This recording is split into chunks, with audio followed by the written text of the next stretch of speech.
hacia allá. ¿Propiciado por qué? Sobre todo por erosión que genera el río en la pata del talud, entonces eso hace que todo esto se mueva hacia allá. Aquí se va a construir una vía, por acá viene el corredor de la vía, esta es la vía actual, y por acá en todo este corredor va a venir la vía. Entonces, esto hay que estabilizarlo para poder pasar la vía por ahí. Y para estabilizarlo, pues hay que generar una estructura de contención. Este material, ¿qué es? Son los columiones. ¿Qué características tienen los columiones?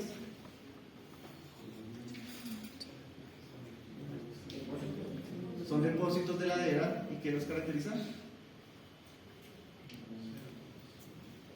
En general los columiones tienen bloques, grandes bloques de roca embebidos en matrices químicas. Entonces, grandes bloques de roca son bloques de fácilmente 1 metro por 1 metro por 1 metro. Bloques de roca que en este caso, si ustedes se fijan por acá, tenemos toda la roca que está por acá, son arcillolistas y areniscas, es decir, van a ser unos bloques de arenisca muy duros. Entonces por acá estará el río.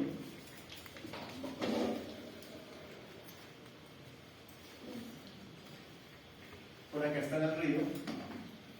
Y toda esta es la masa inestable que se está moviendo y que hay que estabilizar. ¿Listo? Dificultades. Si ese material ya se está moviendo, es un material blando. Si ustedes hacen una excavación en la pata del talud para construir un muro, ¿qué creen que pasa? Si de ahí para arriba tiene más suelo. Entonces se vino el talud, hubo el deslizamiento, y ¿qué creen que pasaría si yo de una vez más bien excavo todo este material acá y construyo un muro de contención ahí? Lo que haríamos sería desestabilizar o generar el problema de estabilidad un poco más hacia atrás. ¿Cierto? Porque el material, cuando un deslizamiento termina, se queda quieto, él queda en una condición cercana al equilibrio límite, es decir, que su factor de seguridad está cercano a 1. Entonces, si encima de todo ustedes ya descansó el material, ya tomó la forma que debería tomar para quedar en reposo, si ustedes lo excavan, pues están alterando ese equilibrio del material, y el material nuevamente va a moverse. Tarde o temprano, puede que no sea instantáneo, pero va a pasar. Entonces, en ese caso, este tipo de problemas para nosotros son pues, un desafío grande. Porque no podemos simplemente excavar y hacer un muro de contención o unos gabinets, que es lo normal. Entonces, en esos casos, es necesario buscar otra solución. Entonces, listo, no podemos hacer el muro, no podemos excavar en la pata, entonces más bien vamos a hacer un muro de contención excavando aquí. Entonces, vamos a excavar todo esto y vamos a construir el muro, excavando solamente el volumen del muro y dejando el material intacto hasta allá. Fácil, ¿cierto? Si construimos el muro ahí. ¿Qué dificultad tiene eso? Esto tiene varias dificultades. ¿Cuál creen que es la dificultad más grande que uno encuentra? Maquinaria adecuada. ¿Cómo? Maquinaria adecuada porque tiene los bloques de piedra. Muy bien. El problema es la presencia de los bloques, ¿cierto? Entonces, ¿cómo se excavaría? Ustedes conocen las almejas, ¿cierto? Los excavadores almejas. ¿No? ¿Ustedes no han visto nada de construcción? En un suelo blando, pues uno utilizaría inmediatamente esta excavadora.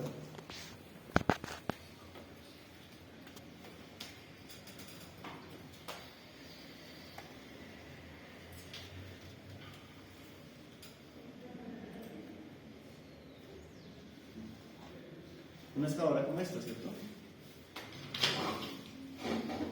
Son excavadoras largas, ¿cierto? Una cuchara que se abre y va sacando el material. Y miren que es más larga que ancha, ¿cierto? Para ir dando la forma del muro. Ya después de que ustedes logren hacer la excavación, le ponen bentonita, la estabilizan con un epóxico y la pueden construir. Fundir como un epóxico. El problema es que estos tienen los blandos. Los recibimos y otras arcillas normalmente consolidadas, pero acá, pues por los bloques no servía. Entonces, ¿cómo hacemos la excavación?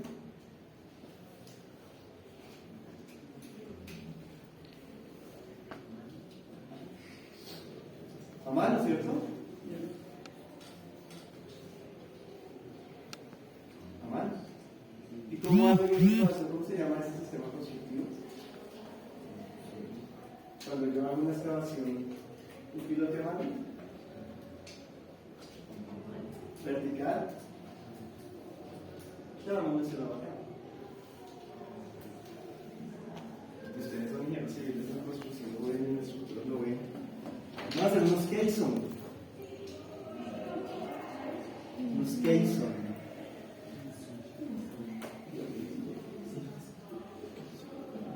Keyson, ¿cierto? ¿Los conocen? Aquí está. Los Keyson. Pero vamos a hacer una excavación a mano. También hay personajes o dos personajes metidos ahí en un disco. Uno lo que hace normalmente es utilizar una formaleta metálica, inserta una sección de la formaleta y empieza a excavar. Para obras como esa que les muestro, esos tubos tienen más o menos 1 metro, 1,20 de diámetro, incluso 80 centímetros, y más o menos 1 metro de altura. Entonces lo que se hace es que se inserta se pone la formaleta y se empieza a excavar. Y a medida que se va excavando, esa formaleta va descendiendo. La misma formaleta va sosteniendo la excavación y se va adicionando secciones y secciones y se va avanzando con la construcción del Keyson. Entonces yo construyo un Keyson básicamente me va a quedar como una columna en un deslizamiento que tiene 100 metros de longitud, de aquí a, por decir algo, al otro edificio. Entonces yo hice una columna, hice un Keyson de esos. ¿Ustedes creen que con uno yo voy a sostener todo ese suelo para arriba? Entonces, ¿qué hago? Bueno, empiezo a construir los tangentes, ¿cierto? Tangente, construiré uno, después del otro, ¿cierto? ¿Cómo?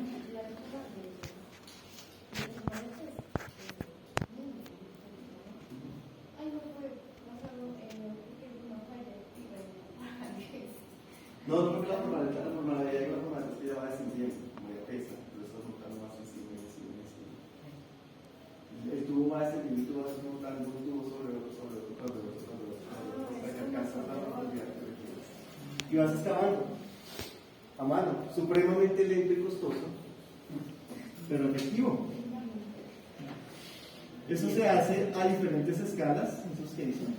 Pero es una estructura, visto así como se los estoy presentando, es una estructura de contención. Miren aquí, por ejemplo, ya son coferdams cuando están haciendo esta función, pero bajo el agua. Entonces, en este caso, ¿en qué consiste el diseño de eso desde el punto de vista geotécnico? El diseño de eso va a consistir, aquí está, esta es toda la geometría propuesta, son muros, son filas de 17 metros cada una de longitud, son largas. Tienen 1 metro de diámetro, en este caso están reforzadas con 52 barros número 7, con un recubrimiento de 7 centímetros. Pero la idea es que nosotros, aquí está, además de sugerir la cimentación, pues hay que darle otros insumos al diseñador estructural, ¿cierto?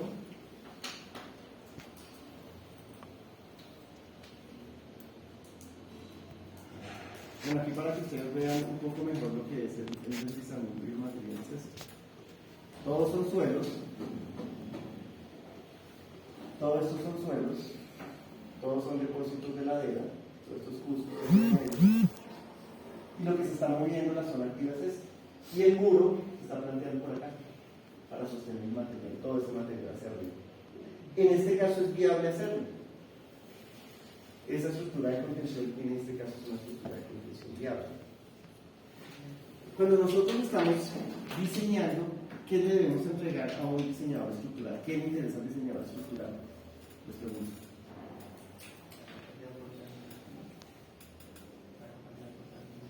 Le interesa la capacidad portante y le interesa un abajo de capacidad portante para diseñar nuestra cimentación, que es como ya lo hemos hecho. ¿Qué más creen que necesita una estructura para poder diseñar uno de esos, o una estructura de esas, sea lo que sea. Los esfuerzos. El empuje, ¿cierto? Los esfuerzos que ejerce el suelo sobre la estructura. Eso es lo que uno debe, por eso ustedes van a hacer ese cálculo. Porque uno debe ser capaz de, les voy a mostrar un ejemplo. Este es un diseño de un muro de contención.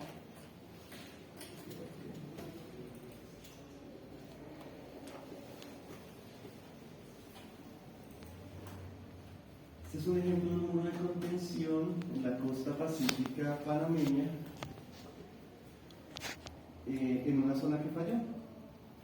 Entonces aquí, esto lo vamos a ver en un momento.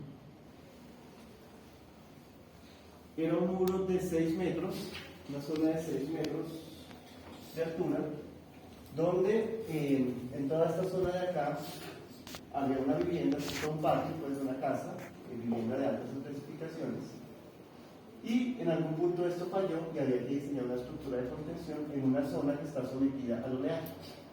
¿Qué pasó? Originalmente, pues ese muro que había, pues era un muro muy básico, y no resistió la carga que se generó y falló, sobre todo la acción de las olas.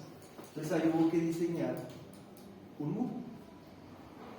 Entonces yo les decía, además de verificar, lo que vamos a verificar en un momento, hay que verificar la estabilidad. Cuando se diseña el muro, hay que verificar que ese diseño del muro sea estable, que el talud que se va a generar acá, que está sostenido por ese muro, sea estable. Entonces hay que hacer un análisis de estabilidad de taludes, que utiliza equilibrio límite. Y ya cuando vean ustedes estabilidad, nosotros veremos cómo se hace ese análisis. Pero por ahora hay que garantizar que todas estas superficies de falla que se están formando acá tengan un factor de seguridad superior a 1. En este caso, en Panamá tiene unas especificaciones un poco diferentes a las de nosotros. Creo que son más conservadores, no recuerdo. Pero en este caso, pues había que verificar todo eso. Y dentro de todo eso, había que verificar lo que la norma panameña llaman el derrumbe total. En condición de edad y en condición no de edad, había que calcular esos factores de seguridad y verificar que cumplían igual que la norma colombiana. Entonces, ¿qué interesa? Aquí otros análisis, miren, más superficies de falla, todo el talud podría fallar en todo lado, y hay que verificar que de todas esas superficies de falla, el factor de seguridad, o la superficie de falla más crítica, tenga un factor de seguridad mayor a 1. Entonces, ¿qué le interesa? Bueno, en este caso propusimos dos alternativas, una el muro que vieron hace un momento, otra es este muro reforzado. ¿Y qué es lo que interesa para el diseño estructural de eso? Esto. Conocer los empujes. ¿Qué empujes se van a generar sobre esa estructura? Porque si yo conozco los empujes que se van a generar, puedo diseñar, calcular momentos, y puedo calcular cortantes y momentos, y calculo cortantes y momentos, puedo conocer los refuerzos. ¿Ustedes no han hecho ese ejercicio en estructuras? ¿No? En diseño de estructuras, ¿no? Algunos dicen que sí, otros dicen que no. Es típico porque eso se diseña como una losa, finalmente. Este muro se diseña como una losa. Entonces, ¿qué le interesa conocer al diseñador estructural? Los empujes. Y para calcular esos empujes, miren cómo se está presentando acá. Por un lado se calculan los empujes del suelo y por el otro lado se calculan los empujes del agua. Entonces así tendrán que hacer ustedes allá.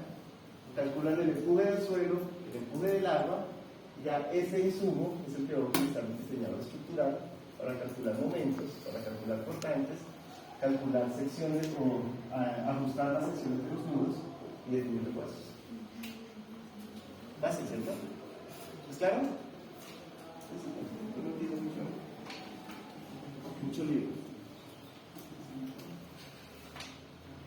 Entonces, eso es lo que se espera de un estudio técnico cuando estamos hablando de este tipo de estructuras de contención.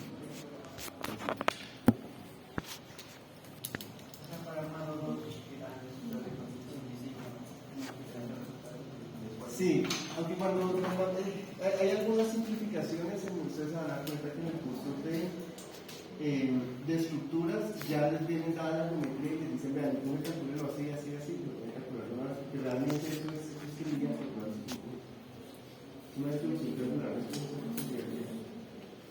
Pero sí, en teoría el punto de partida debería ser conocer los empujes, aunque bueno, por lo menos en la época en la que yo lo vi, no calculaba los empujes del mundo que dice.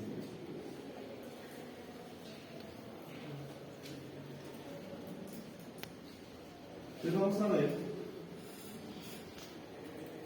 hablar un poco sobre esas. Bueno, antes de eso vamos a ver rápidamente que algunos tipos de estructuras de contención pueden ser muros de mampostería. Las materas, por ejemplo. Sí, esta parece que no, pero no sé, esta es reforzada. Esta reforzada está bien. Depende de los empujes, como les decía, una matera, por ejemplo, las materas que hay aquí al frente. En teoría son una estructura de contención, ¿cierto? Que seguramente no son reforzadas porque la carga es muy pequeña. Los famosos gaviones. ¿Conocían los gaviones? Eso sirve para arriba. Se usan mucho, por ejemplo, esta foto de acá corresponde a una escultura de protección, esto es en el río Sinú, en un municipio que se llama CRT. Es una estructura que pusieron para soportar la estructura de protección.